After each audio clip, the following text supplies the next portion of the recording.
한자 사자성어 중에 배응망덕이라는 단어가 있습니다.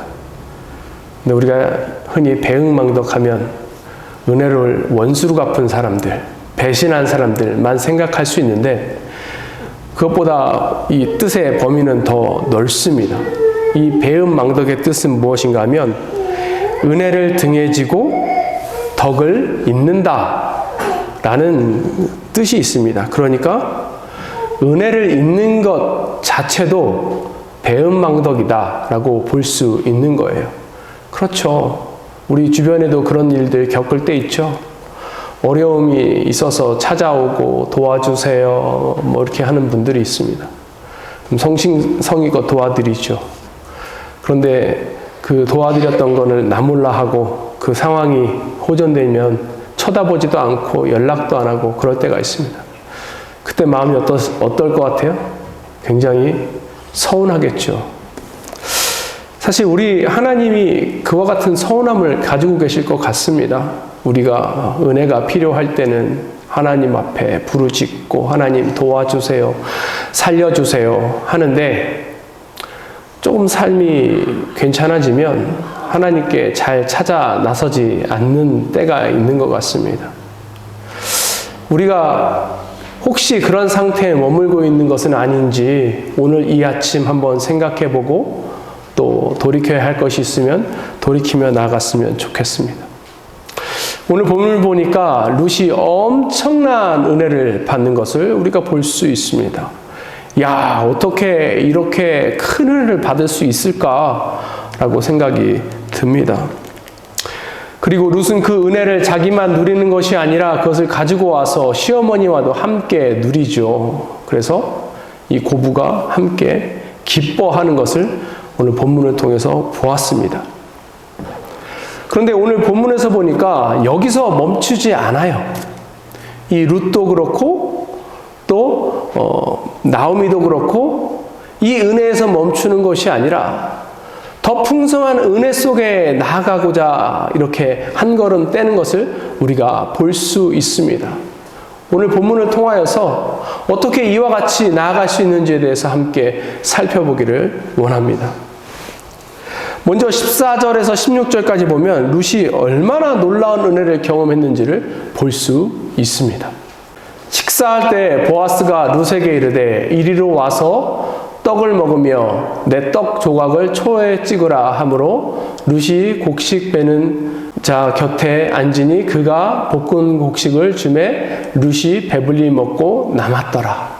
룻이 이삭을 주우러 일어날 때에 보아스가 자기 소년들에게 명령하여 이르되 그에게 곡식 단 사이에서 죽게 하고 책망하지 말며 또 그를 위하여 곡식 다발에서 조금씩 뽑아 버려서 그에게 죽게 하고 꾸짖지 말라 하니라.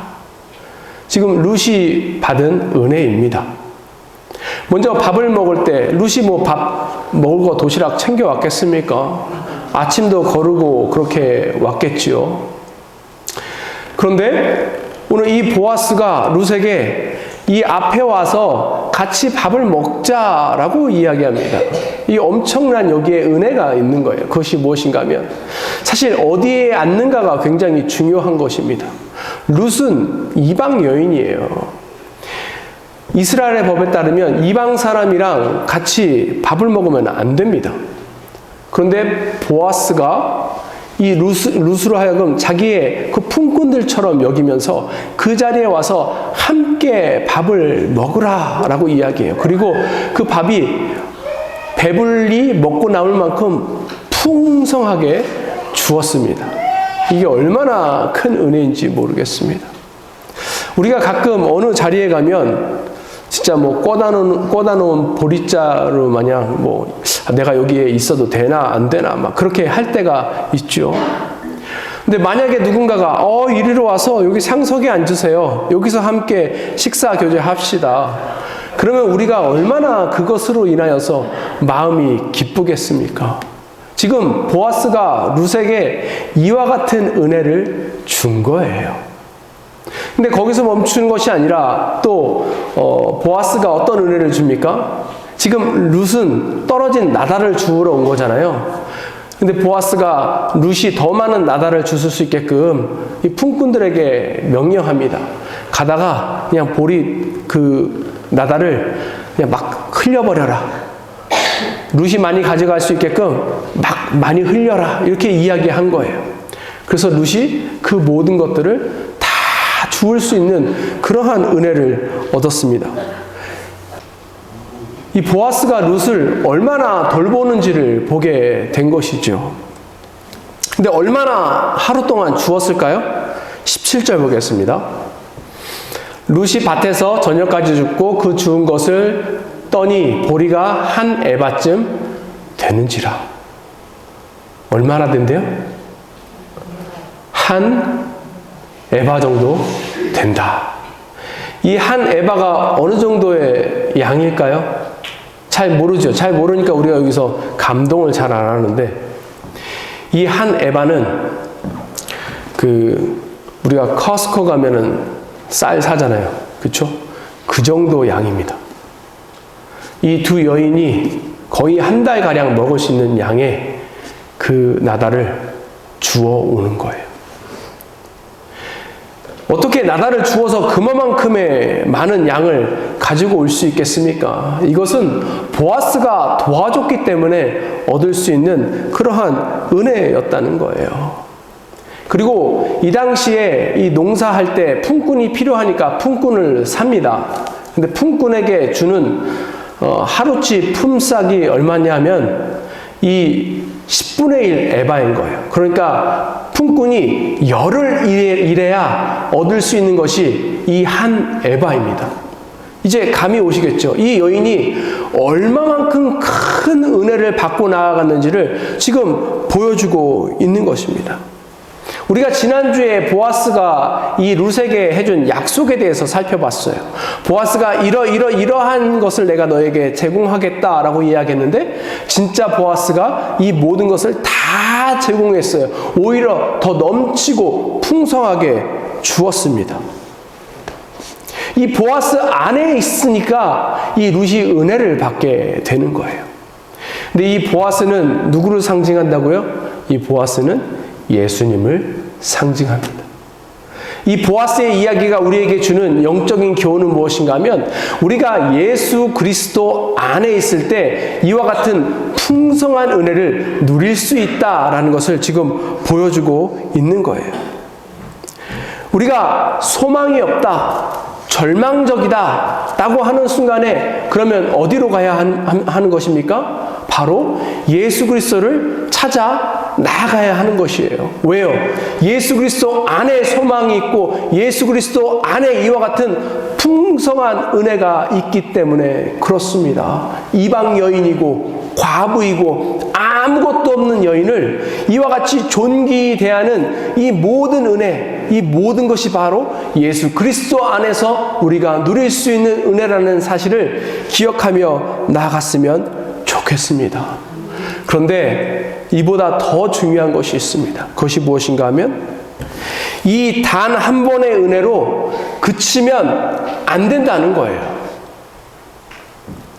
보세요. 지금 이 부분까지만 나아가도 해피엔딩 아닙니까? 아무것도 없고 이방 여인이고 과부이고 아무 소망 없이 절망 가운데 있던 사람이 이와 같이 큰 은혜를 누렸습니다. 그리고 거기서 끝나도 우리들은 은혜 받았다 할 수 있을 것 같아요. 근데 룻기서가 여기서 끝나지 않는 더 근본적인 본질적인 이유가 있습니다. 우리가 이것을 잊으면 안 되는 거예요. 그것이 무엇인가 하면, 한때 받은 이 충만한 은혜에 멈추면 안 된다는 거예요. 우리는 날마다 이 은혜를 더 누리며 나아가야 한다는 것입니다. 어제 받은 은혜보다 오늘 받은 은혜가 더 커야 하고, 오늘 받은 은혜보다 내일 받을 은혜가 더 커야 한다는 사실입니다. 우리가 그와 같은 삶을 살며 나아갈 때 우리 삶에 기쁨이 넘치게 될 것입니다. 그런데 여기서 잠깐 이 나오미에 대해서 좀 보기를 원합니다. 이 룻이 일을 하는 동안 나오미는 뭘 했어요? 나오미는 뭘 했을까요? 집에서 간절히 기도하고 있었을까요? 아닙니다. 그냥 집에 있었어요. 나오미는 왜 그냥 집에 있었을까요? 시어머니니까 야, 나 며느리 때 많이 했다. 야, 너 가서 일해라. 그래서 나 때는 뭐 더 했어. 뭐 이런 얘기하면서 쉬고 있었을까요? 아니에요. 그럼 나오미가 너무 연로해서 집에 있었던가? 그것도 아닙니다. 나오미가 무슨 병이 있어서 집에서 쉬고 있었던 것일까요? 그것도 아니에요. 왜 나오미는 집에서 쉬고 있었을까요? 나오미도 과부니까 나다를 주스러 갈 수 있습니다.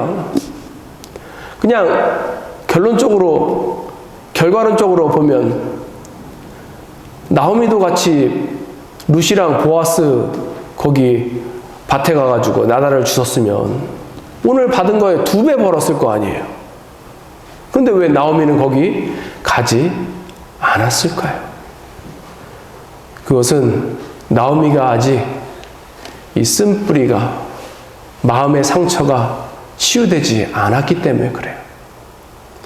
한때는 이 지역에서 누구보다도 잘 살고 잘 나가고 떵떵거리며 살았는데 이제 아무것도 남지 않아서 그의 며느리가 나다를 주스러 갈 정도의 그 비참한 상태에 있는 것을 다른 사람에게 보이고 싶지 않은 것입니다.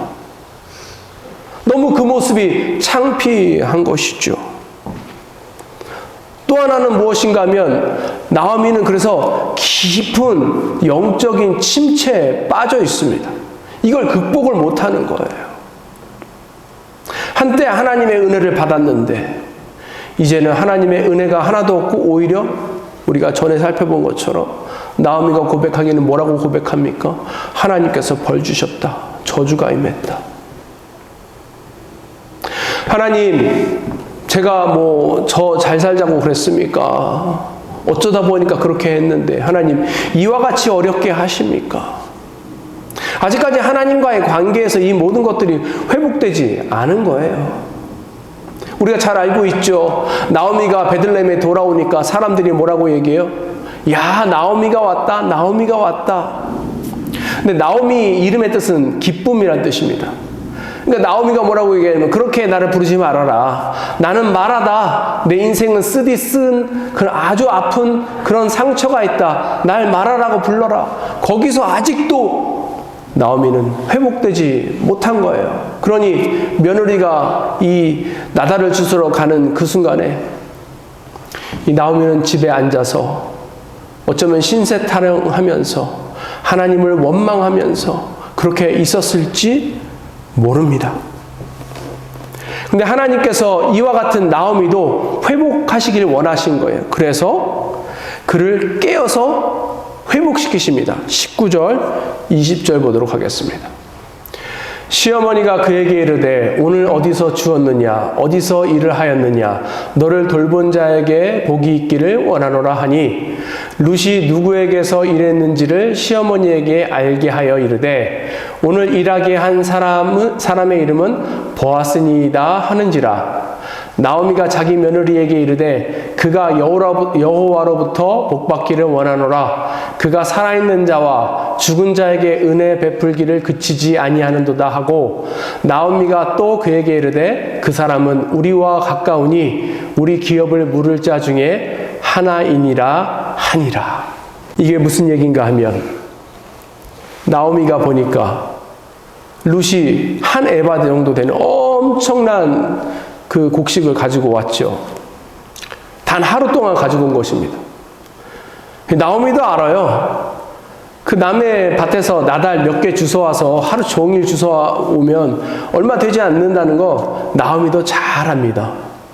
그런데 한 에바를 가져왔다는 것은 누가 계속해서 도와주지 않으면 가져갈 수 없는 양이라는 것을 아니까 이제 물어보는 거예요, 나오미가. 누가 너를 도와줬느냐? 누가 너에게 이와 같은 은혜를 베풀었느냐? 그랬더니 룻이 뭐라고 이야기합니까? 보아스가 도와줬습니다. 보아스 밭에서 이 모든 것들을 했습니다. 라고 이야기하고 있는 거예요. 이 보아스라는 단어를 듣자 이 나오미의 눈이 확 띄어집니다. 영적인 눈이 확 띄어지는 거예요. 왜냐하면 이 보아스가 이 여인에게 살 길을 준 거고 소망을 준 거고 하나님의 은혜가 이제 시작된다는 것을 알기 때문에 그래요. 왜 그런가 하면 20절 마지막에 보니까 기업을 물을 자라고 나오는데 이것을 그 히브리어로 이야기하면 고헬입니다. 고헬. 이걸 영어에서는 뭐라고 번역했냐면 redeemer 이렇게 이야기해요. 예수님이 우리 redeemer죠. 근데 무슨 일을 고헬이 하냐면 만약에 어떤 사람이 너무나도 살기 힘들어서 자기가 이제 받은 땅을 팝니다. 그러면 그 친척 중에 한 명이 그 땅을 다시 사서 그 사람에게 가져다 줍니다. 이게 고헬의 역할이에요. 또 어떤 사람이 너무나도 살기 힘들고 땅도 없고 그래서 자기를 종으로 팝니다. 그러면 이 고헬이 뭘 하냐면 대신 그 값을 지불하고 종에서 면하게 해줍니다. 또 누가 아들이 후사 없이 죽게 되면 그 가문에 들어와서 그 가문을 이어줄 수 있는 그러한 일을 하는 것도 고헬의 역할입니다. 지금 나오미가 생각했을 때 우리 집안은 이제 끝났다, 망했다, 어쩔 수 없다, 그냥 사는 동안만 이렇게 그냥 잘 살면 좋겠다라고 생각했는데 기대하지 않은 방법으로 그의 가문이 다시금 살아날 수 있다는 소망을 얻게 된 거예요. 지금 이 나오미가 아니 내가 왜 보아스 생각을 못했지? 라고 하는 것이 아니라 하나님께서 기적적으로 이 보아스를 이 룻과 나오미 가운데 연결시키신 것을 나오미가 깨닫게 된 거예요. 이걸 통해서 나오미는 깊은 영적 침체에서 빠져나올 수 있게 된 것입니다. 아, 이제 내 인생에 하나님께서 은혜를 베푸시겠구나. 이제 하나님께서 보다 더 큰 일을 하시겠구나. 라고 생각하면서 이 나오미가 소망으로 또 자신의 이름과 같은 기쁨으로 그렇게 하나님의 은혜 가운데 나아가고자 하는 것이 오늘 본문에 나와 있는 내용이에요. 얼마나 우리 하나님 좋은 하나님이십니까? 그렇죠. 세상 모든 사람이 이제 끝났다, 이제 끝났어, 저기는 이제 멸망했어, 이제 더 이상 볼 것 없어, 아무런 소망 없어, 절망적이야 하는 순간에 하나님께서 그의 가문을, 그의 인생을 구원해 주십니다. 이게 우리 하나님이시고 이 모든 것들이 고헬이신 우리 예수 그리스도, 리디머이신 우리 예수 그리스도 안에서 우리가 온전히 누리고 나아갈 수 있다는 사실을 기억하며 나아갔으면 좋겠습니다.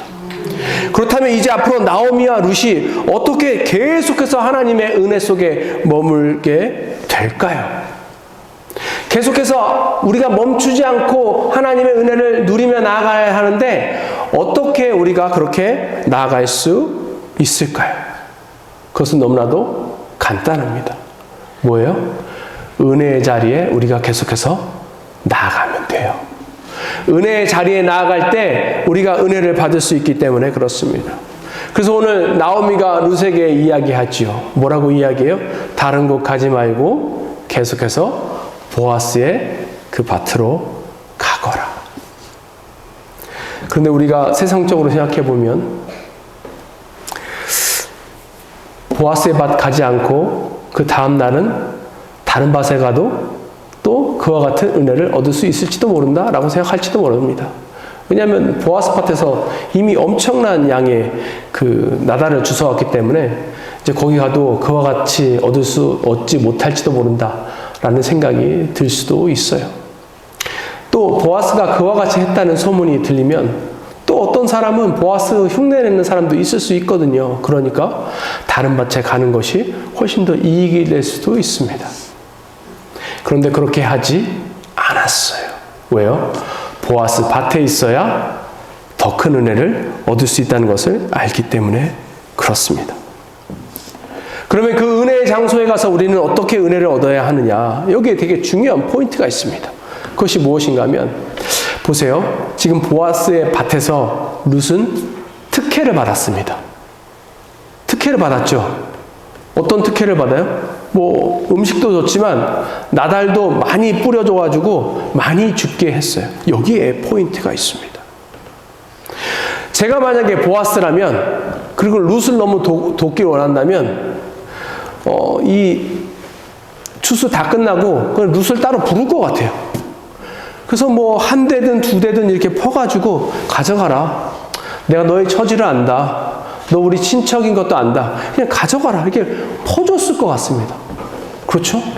그런데 보아스가 그렇게 하지 않았어요. 왜 그랬을까요? 왜 그랬을까요? 게으르면 은혜도 못 받습니다. 룻이 아침부터 열심히 일을 했기 때문에 보아스의 눈에 띄었고, 또 보아스가 나달을 많이 뿌렸지만 이 룻이 거기에 만족하지 않고 또 열심히 그것을 담았기 때문에 한 에바나 되는 많은 곡식을 얻으며 나아갈 수 있었던 거예요. 즉 무슨 얘기인가 하면 룻이 은혜 받았던 것은 은혜를 부지런히 찾았기 때문에 은혜를 받게 된 것입니다. 보아스가 공짜로 한 무더기 줄 수 있지만 그렇게 하지 않았어요. 열심히 일해서 얻게끔 만들었습니다. 우리 하나님의 은혜가 그와 같습니다.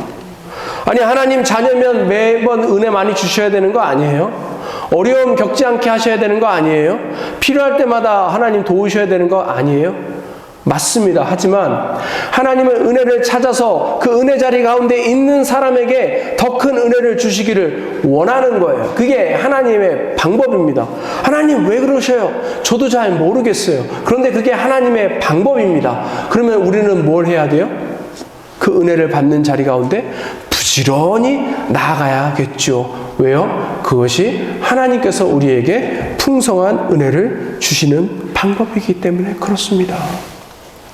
저희 어머니가 신앙생활 한 지 얼마 안 돼서 막 엄청 은혜를 받으셔서 새벽 기도를 막 다니셨어요. 근데 어느 날 아침에 막 화가 나 계신 거예요. 그래서 어머니 왜 화가 이렇게 많이 나셨어요?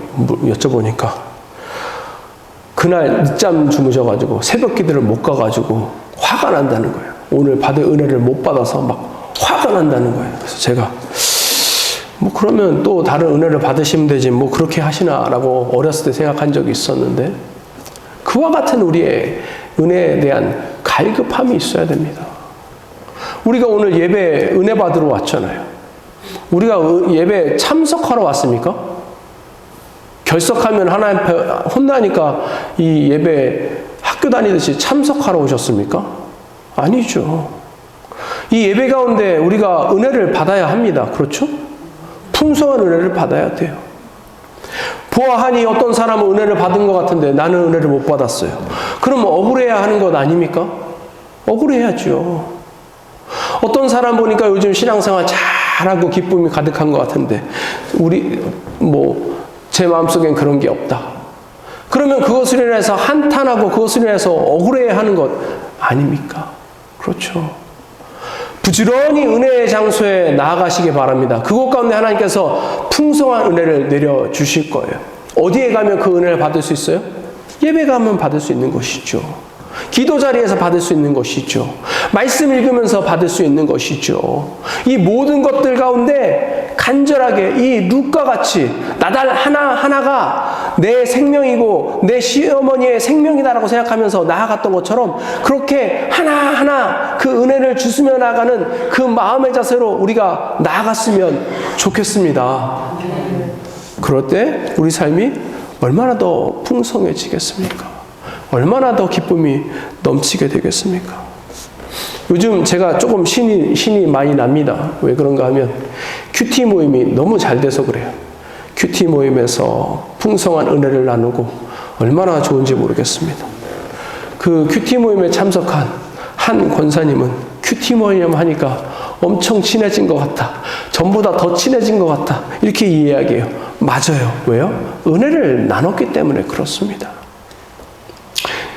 바라기는 그 큐티 모임을 통하여서 더욱더 풍성한 은혜가 우리 가운데 넘쳤으면 좋겠고, 그것이 우리 교회의 분위기를 바꿨으면 좋겠고, 그것을 통하여서 우리가 조금씩 또 베가스 가운데 믿지 않는 영혼들에게 나아가는 그러한 동력이 되었으면 좋겠습니다. 비록 우리는 아무것도 없고 비루하고 비천해 보일지 모르지만, 그런 상황 가운데서도 인생을 반전시키시는 분이 우리 주님이심을 기억하고, 그 주님 안에서 이 모든 은혜를 그래서 우리가 누리며 나아갔으면 좋겠습니다. 12월은 크리스마스 시즌이죠. 그러니까 그 사회적인 분위기는 막 들떠 있습니다. 뭔지도 모르고 들떠 있어요. 그런데 우리가 분명히 알아야 될 것은 이 크리스마스 시즌은 예수 그리스도께서 이 땅 가운데 오신 것을 기억하고 축하하고 나아가는 시즌이라는 것입니다. 이 예수님이 어떤 분이십니까? 우리의 죄를 해결해 주신 분이에요. 이 예수님은 누구십니까? 우리에게 영원한 생명을 주신 분이에요. 이 예수님은 어떤 분이십니까? 우리에게 매일매일 살아갈 수 있는 은혜를 주신 분입니다. 이 예수님께서 이 땅에 오실 때 그의 이름이 뭐라고 이야기하셨어요? 임마누엘 하나님이시다. 임마누엘 뜻이 무엇입니까? God with us. 하나님이 우리와 함께 하신다는 거예요. 함께 하시고 늘 함께 하시는 이 하나님의 은혜가 우리 삶 가운데 더욱더 풍성해지면 좋겠습니다. 함께 기도하겠습니다.